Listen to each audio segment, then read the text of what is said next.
Hello movie lovers, Bob for Bob's Movie Review here, and today I'm bringing you my new Blu-ray and DVD shopping guide and reviews for June 23rd, 2020.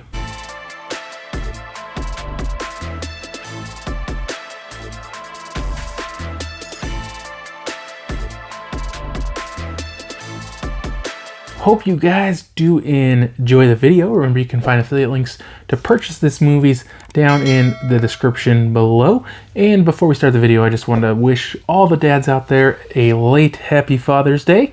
So let's get into it, guys. It's a kind of a slow week, so maybe not a whole lot you guys are going to be picking up this week. First up, we have Pennyworth.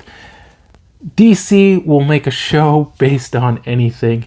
So first up, we have the Blu-ray, Amazon and Best Buy $24.99, Walmart $28.49, and Target $29.99. Also releasing on a DVD, Amazon, Best Buy, Target, and Walmart, all $27.99. Now, Warner Brothers did send me over a copy of Pennyworth for review, and I did post an unboxing of this. If you guys like to check that out, just search for Pennyworth on my channel. So this is the backstory of Alfred from the Batman series, and it goes back to I want to say it's like the 60s or something like that in England. And Alfred's about 26 years old. They don't say that right away, but he's 26 years old, and he started his own private security firm. And a lot of this plays out like a Cold War era spy thriller, drama, action. So it has a lot going on, but it's not your typical DC show with different types of superheroes and supervillains and whatnot. This is a more grounded kind of story, although it does throw in a little bit of outrageous to it. And just to warn you guys right up front, this one is very adult themed, even more than the DC Universe shows. It has language, nudity, extremely graphic violence. So it's a great one. So like I said, we're following Alfred around as a young man when he first meets Thomas Wayne, and kind of his starting to work for Thomas Wayne, and these kind of underground organizations and secret kind of like CIA type things, and he's like a bodyguard, but he gets much more involved, and he has a military background, so he can really handle himself. Now, I really enjoyed this show, guys. I thought it was a lot of fun. I loved the stories. I love the acting. The guy, the main guy here, Jack Bannon, I don't know if it's his real voice, but it almost sounds like he's impersonating Michael Caine, and it's like it sounds just like him. And I know he played Alfred, but he's not the only person to play Alfred. And I don't know if that's what you're going for, if that's his actual voice, or that's just like his English accent or what. But I mean, you almost, if you closed your eyes, you would think it was him. But I thought he was great in the role. I really enjoyed him. I really enjoyed, kind of everything about this. So this is a really fun show, guys. If you're a Batman fan or a DC fan, of course, no brainer, you're going to check this out. But honestly, if you're not a comic book fan, it's really something a lot more different. It's not really a comic book kind of show. It's like I said, it's more of a thriller kind of thing, and definitely check that out. I gave this one a 4 out of 5. Next up is South Park, the complete 23rd season. It's hard to believe this show's been running so long, but it is releasing on a Blu-ray, Amazon $27.99, Best Buy and Target $29.99, Walmart $31.10. It is also releasing on a DVD, Amazon and Walmart $19.96, Best Buy and Target $22.99. Now, Paramount Home Entertainment did send me over a copy of South Park, the complete 23rd season for review, and I did post an unboxing of this. So you guys like to check that out. You guys can just search for South Park on my channel. Now, they did something interesting with this season, but I didn't feel personally like it really worked that well. The first half of the season, they make it like it's not South Park, it's about Integrity Farms. They have a whole new opening credits, and the song is slightly changed, and it's mainly about Randy. Now, I mean, don't get me wrong, I mean, he's a great character, and he has some really great episodes, and some really funny material, but I was like, this isn't about the kids, it's about Randy and his pot farm called Integrity Farms. And to me, it didn't work that well, and they did a lot of kind of meta jokes about you know, they were like, oh, this is the Halloween special, but it was like this special blend he made, and the season finale was the season finale of the Tegrity Farms or whatever. And to me, I didn't feel like it worked that well. I didn't think it was that funny. I also felt like they were very thinly veiling the political commentaries they were making. You know, they've always been very political on South Park, but I feel like, you know, earlier seasons or whatever, there was at least a thin veiling. Now it just seems like it's completely gone, and the jokes are gone, and they're just making political comments on everything. And the first half of the season just didn't do it for me, guys.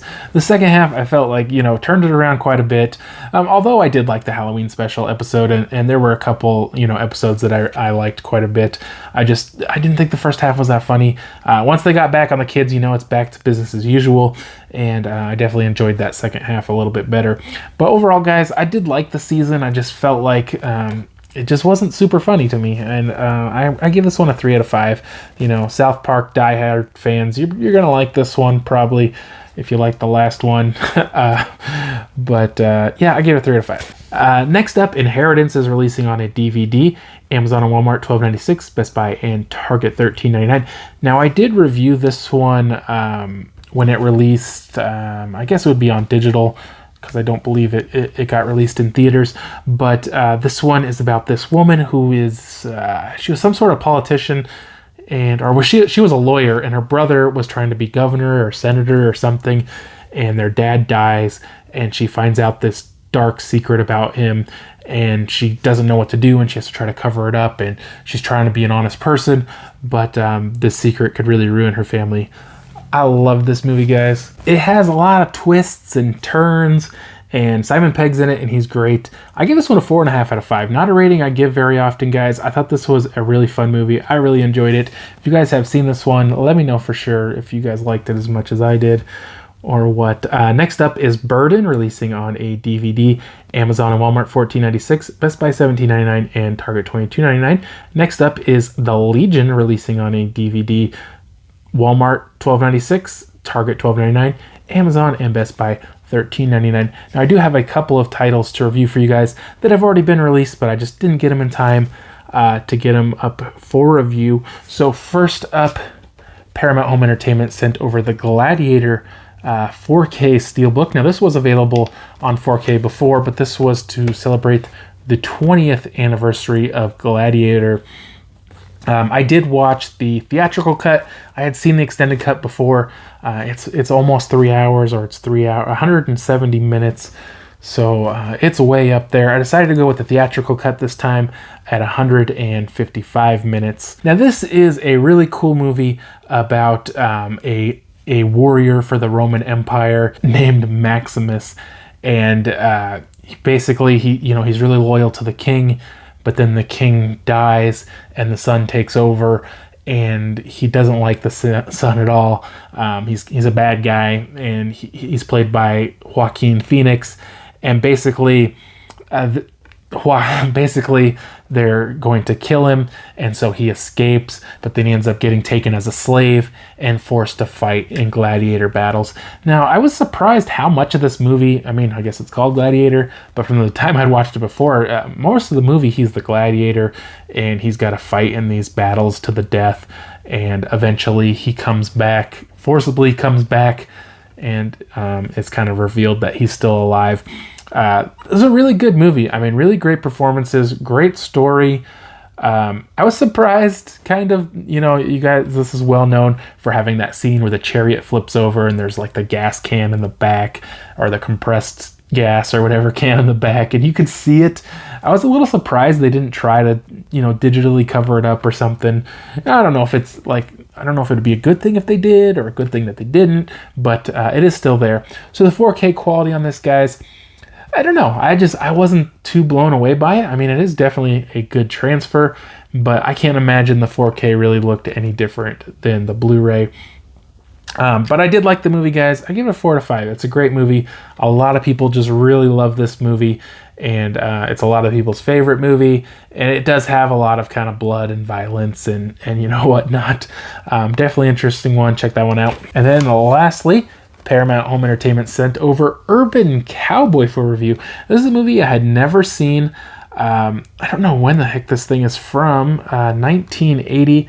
I'm not really sure when John Travolta really broke out into acting, but I'm guessing this was kind of earlier in his career because he is quite a bit younger. It's kind of funny at the beginning. He has this beard and he just looks like real rugged, like a lumberjack, and then he has to shave it off and he's just got this really like chiseled masculine look and urban cowboy. So he moves out of his mom's house and he moves, I don't know how far away it was, but he moves in with his uncle and he gets a job. I don't know if they were like doing oil pipelines or oil drilling. I don't know. They didn't really get into it too much, but basically his uncle introduces him to this bar, Gillies. It's this huge, cowboy bar, and everybody thinks they're cowboys. And they get a mechanical bull, and he becomes very obsessed with riding the mechanical bull. And I guess that's what makes him an urban cowboy, because he rides a mechanical bull. I was very surprised how much of this movie is actually about riding mechanical bulls. It seems to be a very large focal point of this movie. He does have a romance and he gets married, and they're both kind of really stubborn, and it really kind of messes up their relationship. And like at the end, there's this mechanical bull rodeo. I don't know. I think this movie's a little too long, guys. 134 minutes, so it's just a little over 2 hours. I didn't really see the point in it being quite so long. Has a great ending. I mean, it has a great story. I love the two main characters. And just, to me, it makes sense because this happens to people all the time. They're just too proud to admit how they really feel, and it just kind of ruins relationships. But yeah, I think it's just kind of funny how like I said, so much of this movie is about riding mechanical bulls. And but overall, it's a pretty good story. John Travolta's a pretty good actor, and I did enjoy it. I gave it a 3 out of 5. I wish it had been shorter. Might have been cut it down a little bit. Might have been a little more enjoyable. But that is it for this week, guys. I hope you did enjoy the video. If you guys have seen any of these or plan on picking any of them up, let me know down in the comment section below. If you haven't already, subscribe for more videos, check the successive videos, and for more movie news, check my website, BobsMovieReview.com. And I'll see you guys next time.